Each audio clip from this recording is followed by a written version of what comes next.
बा बोला का कहत करी घमे घमे काम हमर जोर गइल चाम। अरे कहाँ जरल बाबू करी घमे घमे काम हमर जोर गइल चाम। ले ले ऐता किरमिया गोराए वाला।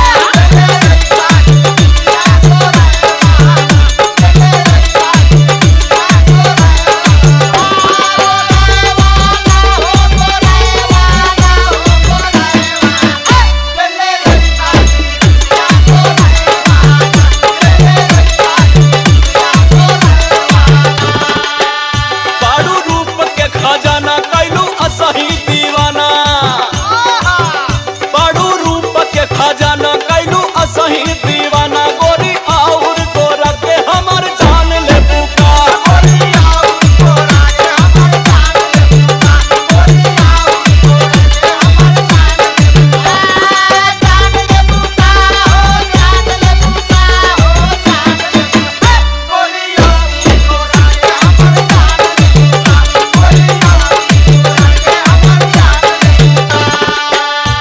अच्छा जब लियावे के भला तबे हम गोर तो गलो के लगली। हाँ इससे पहले तो कबो ना कहत रहला कि हम गोर हई हम सुंदर हई।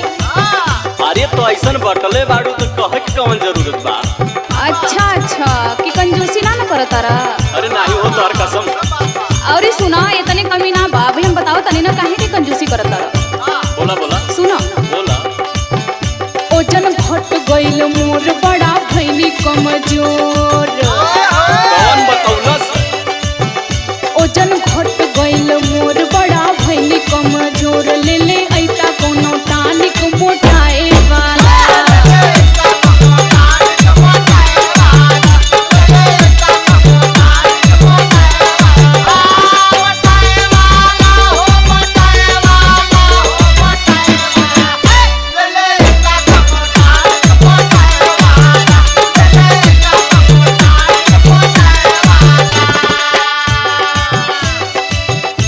मोटाए के फेरा में पड़ल हो और का तोहार वजन वैसे ही बढ़ गइल बा और मोटाए के कहतड़ू।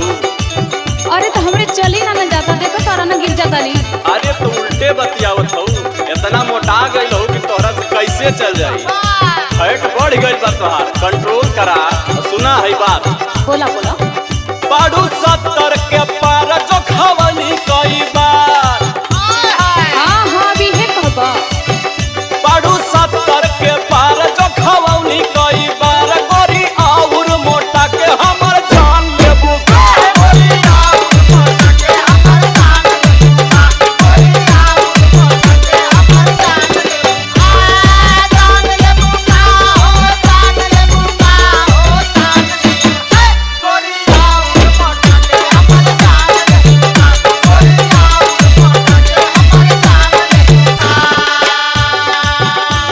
अच्छा छोड़ा कुछ न करबा हम जाना थी तोके कुछ न करबा। अच्छा तो के करत लेकिन एगो बात कही बोला। वो तो जरूरी कर दे बहा ना। अरे तो हम ही करतानी ना कि गांव जवार करत हो। एगो बतियाला मान भइल पायल पुरान। गांव खर्चा बढ़ौल तू। एगो बतियाला मान भइल पायल पुरान। पे जनिया ले ले आई छम छमाए वाला।